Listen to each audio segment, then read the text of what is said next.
And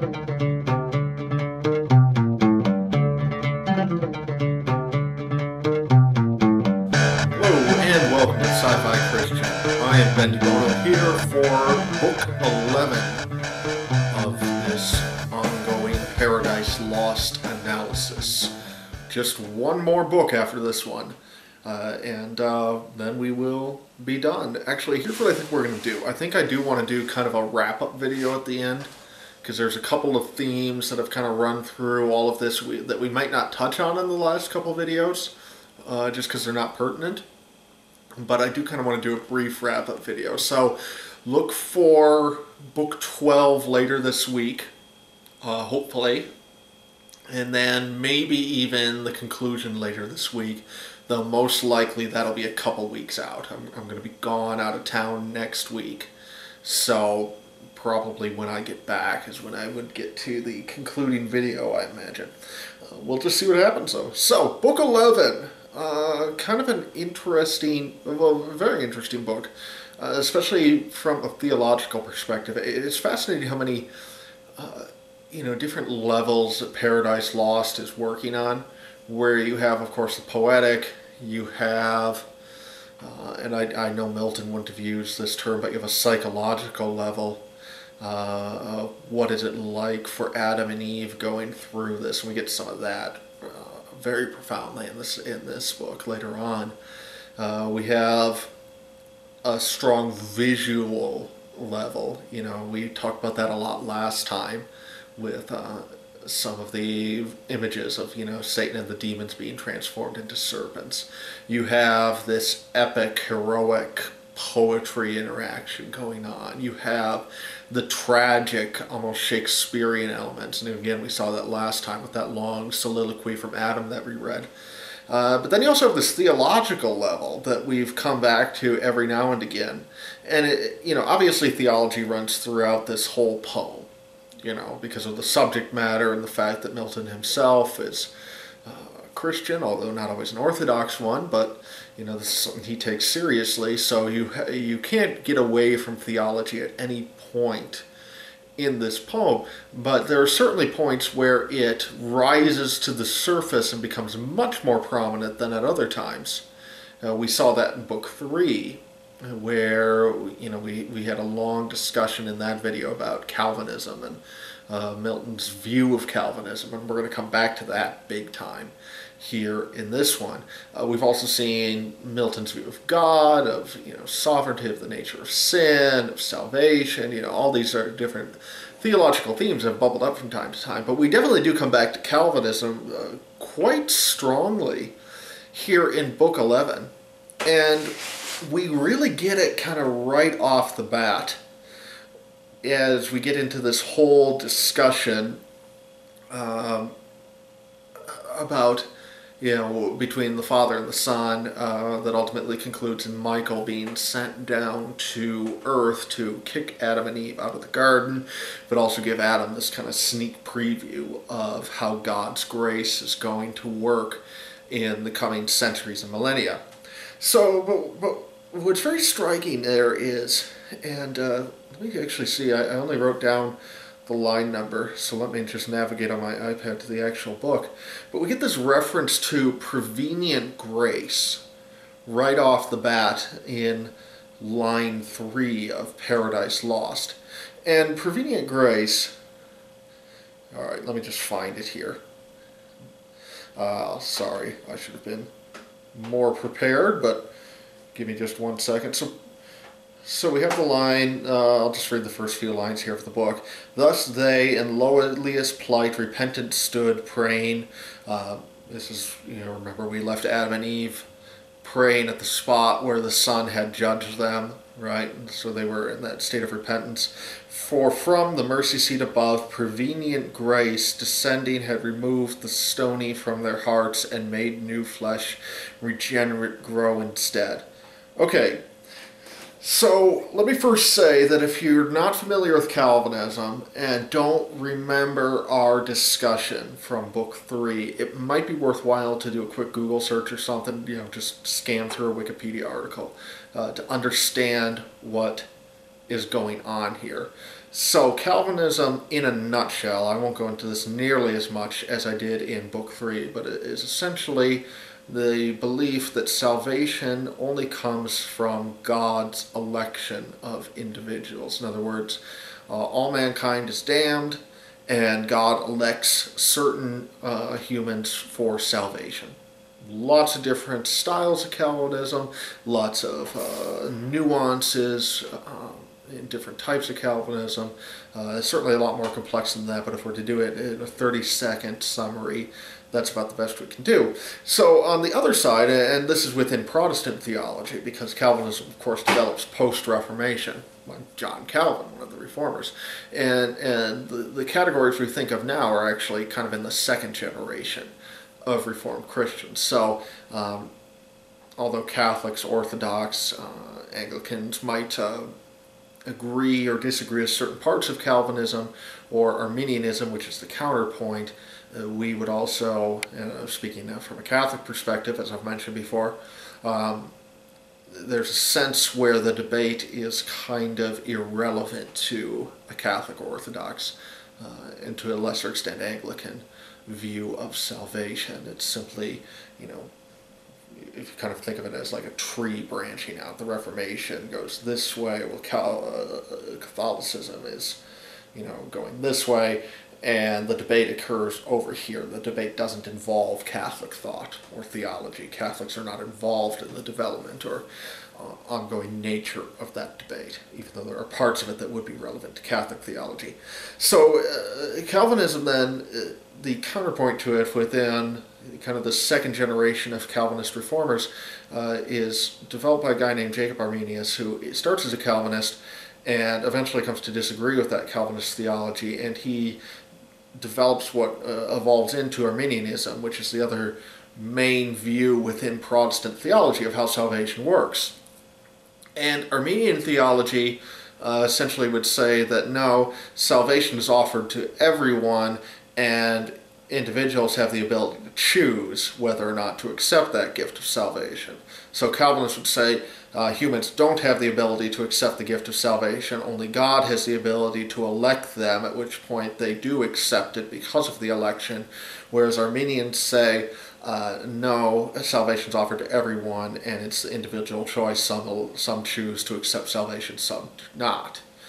Okay, so as the debate is developing and these two rival thoughts are growing, the Calvinists score a pretty major point in the sense that they have this whole concept of total depravity. Humanity is completely sinful, completely fallen. So, says the Calvinist, how is somebody who is totally fallen from God, totally depraved, to use Calvinist terminology, able to accept God's gift of salvation? How is somebody in that state able to step beyond their depraved state enough to choose to be saved? And the Arminians have to say, you've got a really good point there, because within the categories that everybody in this debate is working from, they're all agreeing of this concept of total depravity, that humanity is completely fallen. Now, other theologies might dispute that, but within the realm of historical Orthodox Christianity, that's pretty much a given, at least from Augustine on, and really much further back than that, though not articulated to the same degree as from Augustine forward. So, the Arminians then developed this concept of prevenient grace, which is to say that no, we believe the Bible clearly teaches that individuals have a choice to whether or not to be saved, but we acknowledge the Calvinists have a point about total depravity, so we have this concept of prevenient grace that says God gives this level of grace to everyone. It's not enough to be saved by, so it's not salvation, but it's grace enough to be able to accept salvation. Okay? Now, and there's various verses that the Arminian camp would pull out to defend this. Calvinists would dispute it. We don't really care for the purpose of reading Paradise Lost, which you agree with, or if you don't agree at all, or if you're like me on the, a different train like Catholicism or even non-belief. It doesn't matter, but the point is that to understand what Milton's getting at here, that phrase, prevenient grace, is very deliberate, so he is taking a very strong stand in the Arminian camp here. And so if we look at Adam and Eve, they are not yet saved, if you will, within the Arminian scheme, but within these initial lines, prevenient grace has been provided for them, which is what enables them to be able to repent. Okay? So I know that's a long digression, but as I believe I've mentioned, I do, have a fair amount of formal training in theology, so it tends to be a bit more of an area of expertise of mine, and so when I find something like this, it definitely catches my eye. Whereas in a lot of this, I'm much more in the realm of the amateur when it comes to dissecting literature. I certainly wouldn't call myself a theological expert, but I have enough training to be able to say that, I'm a little bit beyond just the kind of armchair quarterback in that area. So that's my contribution there to actual knowledge rather than bendy bone of speculation and just random thoughts or whatnot. And we'll come back to that. Actually, we come back to it right away because that's a very strong Arminian statement. Okay? But then in lines 33 to 36, this is still this Father and the Son talking. This is the Son speaking here. He says, "Unskillful with what words to pray, let me interpret for him, me his advocate and propitiation, all his works on me, good or not good in graft, my merit those shall perfect, and for these my death shall pay." Okay, so this is where it gets really interesting to me from a theological perspective, because prevenient grace is a very strong Arminian statement. And we know from Book 3 and other writings that Calvin is not on board with, or not Calvin, Milton is not on board with Calvinism. Calvin, of course, would be on board with Calvinism. So he's not on board with Calvinism, but what he's describing here is actually a strong part of Calvinist theology, this whole idea of double imputation. Okay?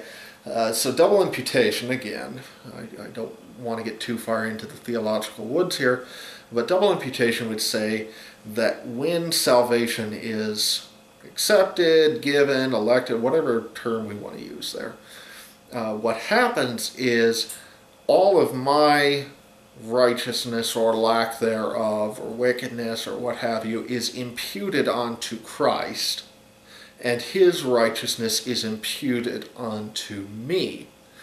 The alternate system, the alternate theory would be that no, there isn't this imputation, so to speak, but there is an actual change that is effected inside of me that then allows sanctification and goodness to grow out of that at the moment of salvation. And that's more where Catholics, Orthodox tend to land. Again, vast oversimplification.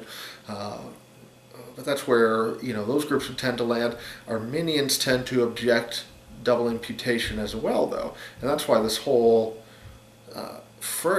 passage here where it says, good or not good in graft, all his works on me, good or not good in graft, my merit, and, engraft on them. And so what Milton is describing here, though, is double imputation from an Arminian perspective. And this is very fascinating to me because it again shows just kind of how you can't really pin Milton down on theological categories very well. He's clearly not a Calvinist. He clearly has big problems with Calvinism.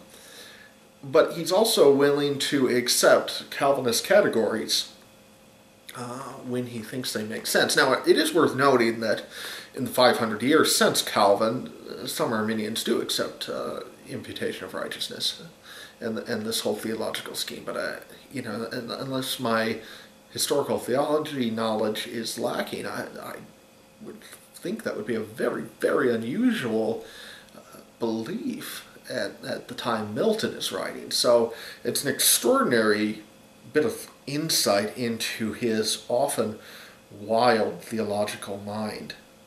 Alright, so then Michael is sent down to Adam and Eve as a result of this conversation between the Father and the Son to kick them out of paradise. So we pick that up in line 99. Michael, this is my behest, have thou in charge. Take to thee from among the cherubim, we'll get to cherubim in just a second, thy choice of flaming warriors, lest the fiend or in behalf of man, or to invade vacant, or lest the fiend or in behalf of man, or to invade vacant possession some new trouble raise. Hast thee, and from the paradise of God without remorse drive out the sinful pair from hallowed ground, the unholy, and denounce to them and to their progeny from thence perpetual banishment. Yet lest they faint at the sad sentence rigorously urged, for I behold them softened and with tears, bewailing their excess, all terror hide. If patiently thy bidding they obey, dismiss them not disconsolate. Reveal to Adam what shall come in future days, as I shall thee enlighten. Intermix my covenant in the woman's seed renewed.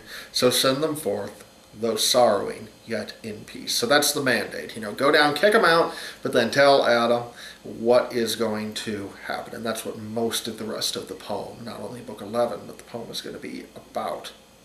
So cherubim, we get a very interesting description of the cherubim in a few lines here, in line a little bit down, starting on line 126 through 133. This is fascinating, so I'm just going to read this here. So he ceased, meaning God, speaking to Michael, what we were just reading, and the archangelic power prepared for swift descent, with him the cohort bright of watchful cherubim. 4 faces each had, like a double Janus, all their shape spangled with eyes more numerous than those of Argus, and more wakeful than to drowse, charmed with Arcadian pipe, the pastoral reed of Hermes, or his opiate rod. Interesting mix of description here between mythology, biblical evidence, and kind of art history, if you will. So obviously lots of references to gods, double Janus and Argus and Hermes and all of that. The double Janus one is kind of where the biblical evidence and the mythological stuff intersect, because what Milton's referring to here is in the book of Ezekiel. I want to say Ezekiel chapter 10, but I could be wrong on that. Cherubim are described as having 4 faces, and it's like one of a lion, one of an eagle, one of a bull, and one of a man, I think. I could be wrong on that. So, cherubim have these 4 faces or 4 heads or something like that, and they intersect, and so there's this sense of the double Janus. Janus, of course, the two-faced god, and so now it's double Janus, face front, face back, but then face here too. So we kind of have that intersection. And then the whole sense of spangled with eyes more numerous than those of Argus. To the best of my understanding, there's no reference in the Bible to cherubim being covered with eyes, but if you look at the way that they are often depicted, and their depiction develops throughout the art history of Christendom, cherubim do come to be depicted with eyes all over their wings and everything to indicate their watchfulness and all that. So you kind of get this mix of art history in there as well. So it's a very fascinating description. Okay. So then we cut down to Adam and Eve. And it kind of an allusion to the prophetic nature of this book and the next, which is going to take us up to, I believe book 12 is going to take us all the way to Adam seeing prophecy of Jesus, seeing prophecy of salvation and everything. And so there's this kind of allusion to what's going to develop with that when Adam addresses Eve. So a few lines here, 158 to 161. And he says to Eve, "Whence hail to thee, Eve, rightly called mother of all mankind, mother of all living things, of all things living, since by thee man is to live, and all things live for man." Very interesting language there on a couple of fronts. First of all, what we've seen from Eve, especially in these last few books, is not the mother of all things living, since by thee man is to live. It's the mother of death.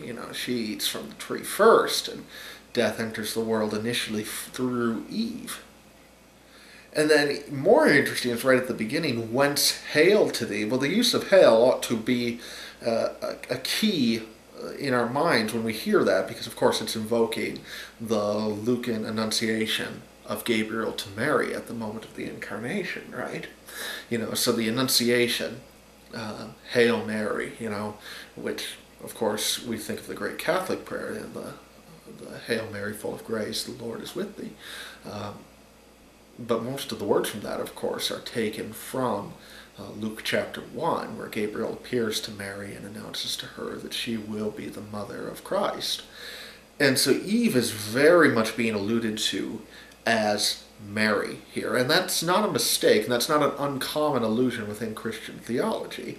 Mary is seen as the new Eve, just as Christ is seen as the new Adam within Christian theology. And what Milton's doing then is just extrapolating that back here, that through her repentance, through her obedience, Eve becomes not only the mother of death, but now the tide is turning, and she becomes a symbol of what Mary will be, of the new mother of mankind, of the mother who will eventually take that unique role in the economy of salvation to bring Christ into the world and cooperate with God's plan of salvation in a way that no other human has, right? So the very powerful moment there. Yeah, and I know the Catholic in me is coming out a little bit there, but you just got to deal with it, right? It's also interesting in this initial dialogue that Adam and Eve expect to continue their life in paradise. This is one of those things I love about what Milton is able to do, is that the Adam and Eve story is familiar to everyone, especially if you were raised in a Christian context, such as one Milton would have been writing in. And two, is that the Adam and Eve story is like, you just know it. Even if you're not a Christian, you know it. You know all the beats of that story. And we're so used to how the story is normally told that we don't pause to think of, and again, Milton wouldn't use this word, but the psychology of the characters in that story. And it's like, yeah, what a completely normal belief to have. Okay, death is going to come, but kicked out of paradise, that wasn't part of the deal and everything. And so and that'll come back in a second after Michael shows up and everything and tells him, you gotta leave. Adam and Eve describe that as a penalty worse than death. And so Milton does a great job of taking us into their mindset. Okay, but in between those 2 points, I do want to read this brief excerpt of when Michael comes down, because again, Milton uses his great poetic powers to draw us into the description of the archangel. Starting in line 226. Eve now expect great tidings, which perhaps of us will soon determine, this is Adam speaking here, or impose new laws to be observed.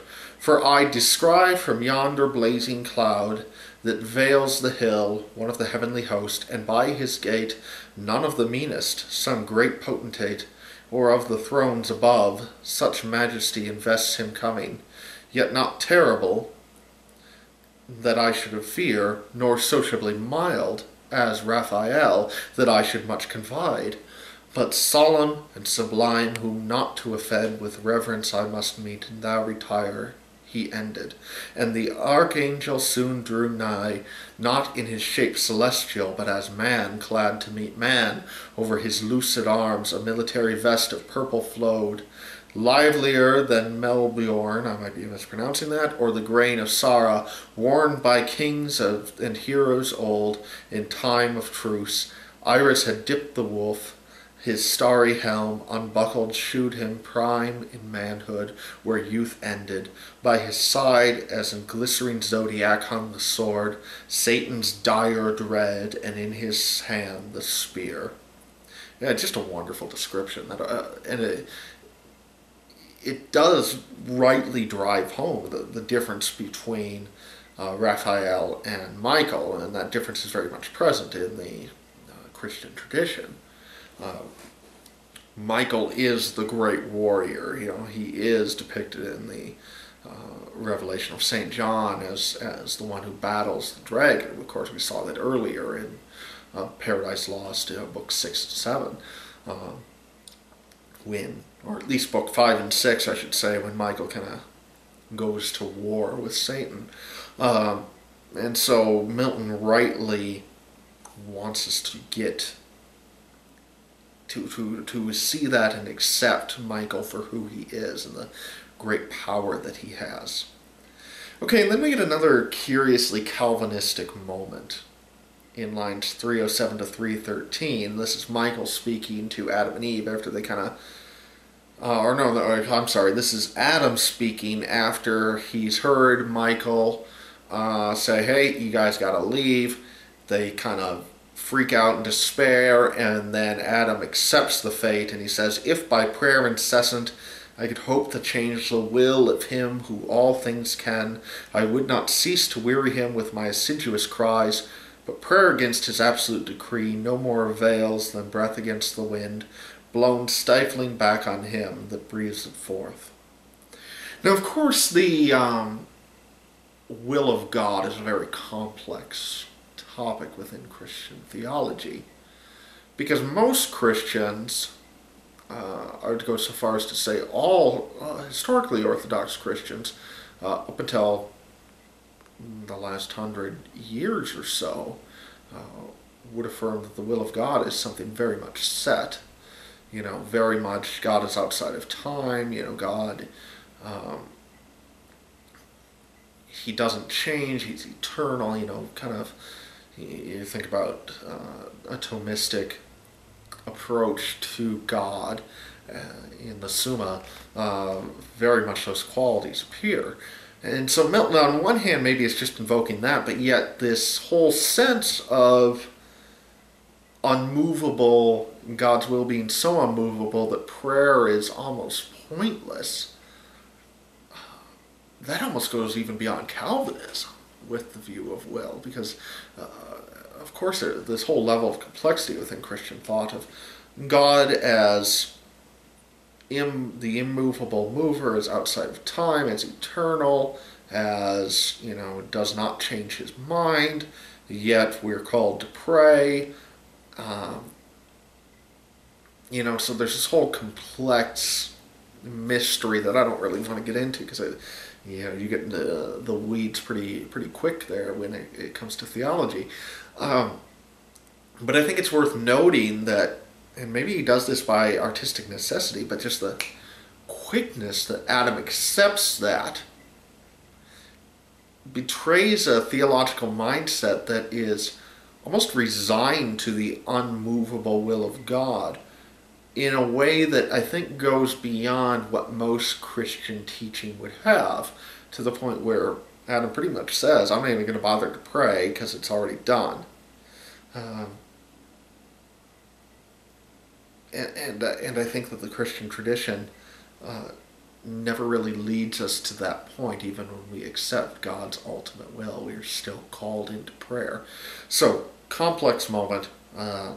Lots that we could kind of dissect there, but I just kind of want to throw it out and not really spend too much time on it for the sake of simplicity. Alright, so Eve is put to sleep because Adam is going to hear from Michael. Adam will then tell Eve, and again, we've talked this to death. Don't want to get into the whole gender role thing. Understand that what Milton is doing is, again, reasserting the hierarchy of God: angel, man, woman, animals. Like I've said before, you don't have to agree with that, but at least understand what Milton is doing there. So the first vision, which is supposed to be encouraging to Adam, Cain and Abel, watch your sons kill each other. How about that? So we start out in line 429. His eyes he opened and beheld a field, part arable and part tilth, whereon were sheaves now new reaped, and other part sheep walks and folds. Of course, this is a reference to Abel's the shepherd in the biblical narrative. Cain is the farmer. In the midst an altar, as the landmark stood, rustic or grassy, of grassy sward. Thither anon a sweaty reaper from his tillage brought first fruits, the green ear and the yellow sheath uncalled as came to hand. A shepherd next, more meek, came with the firstlings of his flock, choicest and best, then sacrificing laid the inwards in their fat, with incense stewed on the cleft wood, and all due rites performed. His offspring soon propitious fire from heaven, or his offering, not his offspring, that'd be weird. Soon propitious fire from heaven consumed with nimble glance and grateful steam, the other's not, for his was not sincere, whereat he inly raged, and as they talked, smote him into the midriff with a stone that beat out life. So, if you're not familiar with the story, Cain and Abel both offer offerings. Abel's offering is humble and sincere. God accepts it. Cain's is begrudging. God doesn't accept it. Cain gets pissed off. Cain kills Abel. There you go. I assume we're at least familiar with the outlines of that story. That beat out life. He fell and deadly pale, groaned out his soul with gushing blood effused. Much at that sight was Adam in his heart dismayed, and thus in haste to the angel cried, O teacher, some great mischief hath befallen to that meek man, who well had sacrificed his piety thus in pure devotion paid. To whom Michael thus, he also moved, replied, These two are brethren, Adam, and come out of thy loins. Surprise! The unjust the just hath slain, for envy that his brother's offering found from heaven acceptance, but the bloody fact will be avenged, and the other's faith approved. Loose no reward, though here thou see him die, rolling in dust and gore. So yeah, our encouraging visions are not off to a great start. You're going to have two sons, one's going to kill the other. But what I love from, again, this is one of those moments where Milton just draws us into the psychology of Adam and Eve, is that it's very easy to forget that Adam and Eve have not seen death yet. They know they're going to die. They have no idea what that actually means in practical terms, outside of the cryptic from dust you are and to dust you will return. So Adam has just seen death for the first time. And I'm not going to get into the quotes from it, but the whole conversation that comes next between him and Michael, is this the only way to die? Is that what death always looks like? Again, just brilliant job by Milton taking us into the psychology of death. Then we have Michael kind of explain the whole concept of old age to him, and this I do want to read, starting in line 530. There is, said Michael, if thou well observe the rule of not too much, by temperance taught, in what thou eatst and drinkest, seekest from thence due nourishment, not gluttonous delight, till many years over thy head return, so mayest thou live, till like ripe fruit thou drop into thy mother's lap, or be with ease gathered, not harshly plucked, for death mature. This is old age, but then thou must outlive thy youth, thy strength, thy beauty, which will change to withered weak and grey. Thy senses then obtuse, all taste of pleasure must forego to what thou hast, and for the air of youth, hopeful and cheerful in thy blood, will reign a melancholy damp of cold and dry to weigh thy spirits down, and last consume the balm of life. That's best case scenario, Adam. But seriously, that is a great moment to take us into the human experience of death, of aging, of what is it like to go through that, to live every moment of your life knowing that those things are ahead of you. And certainly that is part of the human condition in a very, very real sense. Powerful job by Milton drawing us into there. So next comes these kind of visions of lecherous humanity, and Adam thinks, hey, everybody's having fun. This is good, right? Well, no, they're actually sinning like crazy, and this is bad. We see Enoch, who is taken up into heaven. If you're not familiar with Enoch, it's kind of a throwaway line in the middle of one of the genealogies, and like Genesis 6 or 7 or something like that. Maybe 5. It's before Noah. But yeah, kind of in there. It's not a very long passage, but he is taken up body and soul into heaven, it would seem, in kind of the way Elijah is, if you're familiar with that story from the Book of Kings.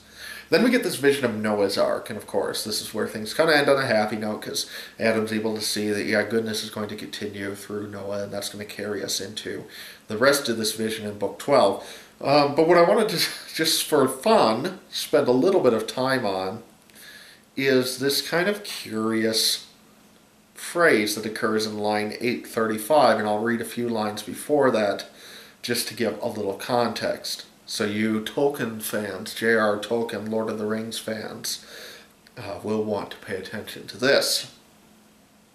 Then shall this mount of paradise by might of waves be moved out of his place, pushed by the horned flood. This is, of course, talking about, what's going to happen to paradise during Noah's flood, with all his verdure spoiled and trees adrift down the great river to the opening gulf, and there take root, and land salt and bare, the haunt of seals and orcs and sea maws clang.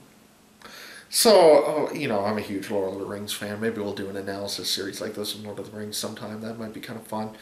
But, you gotta, of course, take note of the fact that we just had orcs appear seemingly out of nowhere in Paradise Lost.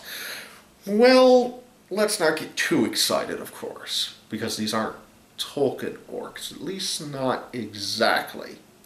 So orcs in this case means kind of a deep sea creature. The current modern word would probably be closer to orca, like orca whale and Free Willy, for all of you 90s fans out there.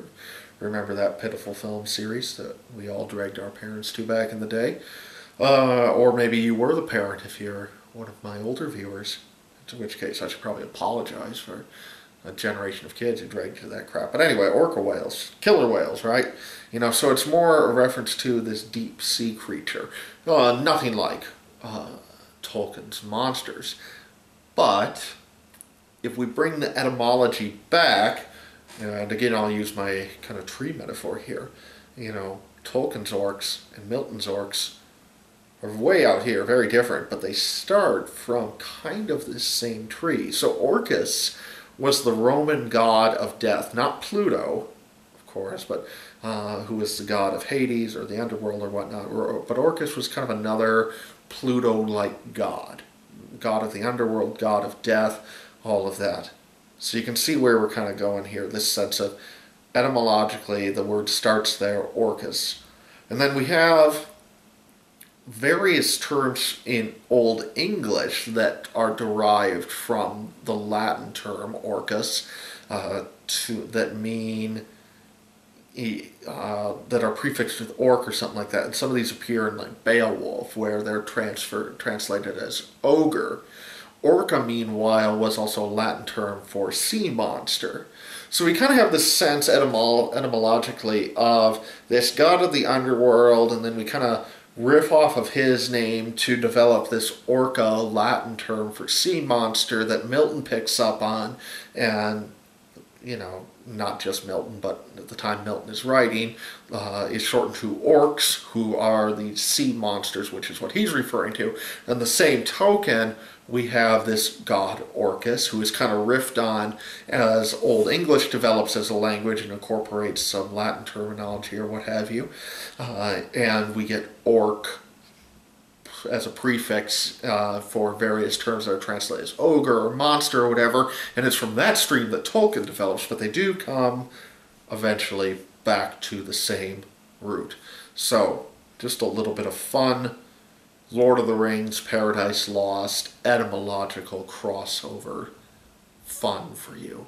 And of course, Tolkien was a philologist, so we should always pay attention to stuff like this when we find old words that appear in his works that seem to be a bit out of place. They're probably not. It was probably very deliberate on his part.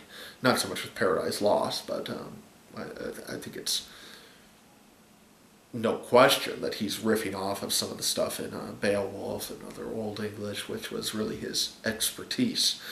All right, so that's it for Book 11. We will be back then, hopefully later this week, with Book 12, and then just the wrap-up video, and then we will close the book, pun intended, on this Paradise Lost analysis. So that's all I got for you today. It's been fun, and I'll talk to you next time, but for now, I'm Benny Bono, and this is the Sci-Fi Christian. Goodbye.